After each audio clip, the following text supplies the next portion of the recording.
Good afternoon. My name is Dave Nguyen, and I'm presenting with General Rivera, and we're going to present a quick session on your digital native. What do you mean you don't know how to post a picture into your ePortfolio? So this is a study that we've been conducting within the Bailey Scholars Program. So digital natives, as we look at some of these pictures throughout, we begin to see some of the assumptions that we're making about this particular generation. Think about how excited you were that we had free Wi-Fi at this conference. And as we think about digital natives, we think about them actually knowing how to operate a computer game more so than they know how to ride a bike. They're also more exposed to using a mouse than they are, any other sort of multimodal mechanism in their lives. So this is the future. And this right here is the future of the face-to-face classroom. And if you looked around during some of the sessions today, it looked pretty similar. But these are the students that we're going to be teaching, that we interface with. So this is the higher education classroom of today. My classroom on a Sunday night. So, I'm the director of the Bailey Scholars Program, so I wanted to share a little bit about it so you understand where we're coming from with this. We are a non-residential minor within the whole university, and we're open to students across the whole campus. And they're getting a minor in connected learning, soon to be leadership and integrated learning. We're primarily made up of students from the social science background, but even though we're in the College of Ag and Natural Resources, so when they come and they learn about things, it doesn't necessarily have to be ag and natural related based. They can learn about what they want, how they want to learn it, how they want to assess their learning. So, but all of them have to answer these 5 questions coming into the program. Who they are, how they learn, what they value, what is their worldview, and how does all that connect? Once they do that, they also start to answer those questions as a group. So when we think about learning, we think about evidence, and one of the ways in which we're asking our students to do that is by creating evidence. And the way in which we've done that is through the implementation of an electronic portfolio, and we use the Digication platform.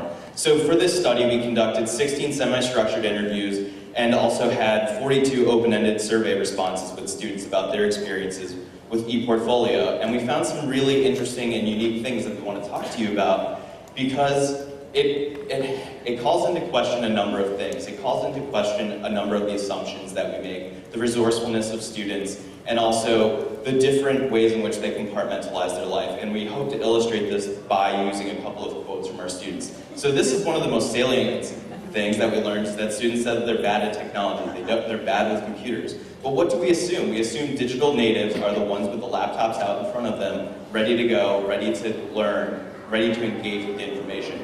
Other students wanted something that was not mandated and also adaptable for them. And they didn't think that an electronic portfolio would allow the student to be able to have the ability to cultivate sort of a scrapbook, if you will. And then the student also went on to say that they preferred social media, which is a really static format. If you think about Twitter, Facebook, LinkedIn, they all have the same interface. So it's really interesting that they sort of said that this isn't part of their academic portfolio.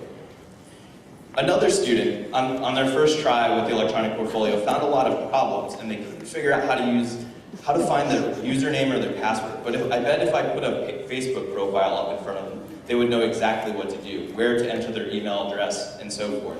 Other students were looking for certification types of books that were available to them, like Microsoft Access and all the other things that you could find in the Barnes & Noble. But what they don't really realize is that they have the World Wide Web at their fingertips that allows them to have this ability to search out new answers. And then other students, because we're a self-directed learning program, which is interesting, someone said, I want you to sit down and teach me everything about the ePortfolio. And I thought that was a really unique facet of what we found in this particular study. But what we want you to think about are, again, those implications. What are the assumptions that we're making about digital natives? What is it that we assume? Are they as capable as we believe them to be? Or is it just something that we've begun to sort of fixate ourselves on? And again, I bring up this picture of the higher education classroom. And just because there's technology out doesn't necessarily mean they know how to use it. And that's really important, is that we need to be able to provide the structure and the resources available to be able to support students in their development. And then lastly, I want to introduce this idea of academic compartmentalization. Just because someone's got a phone in their face doesn't necessarily mean that they're doing anything other than texting their friends. They're not looking up things. This in the middle is the classroom, and this is the classroom experience. And then the last piece is just their Facebook profile. So there's these 3 separate pieces. And again, hopefully you'll come see us at the exhibit hall. My name is Dave Nguyen on behalf of Michigan State. We just want to say thank you for your time.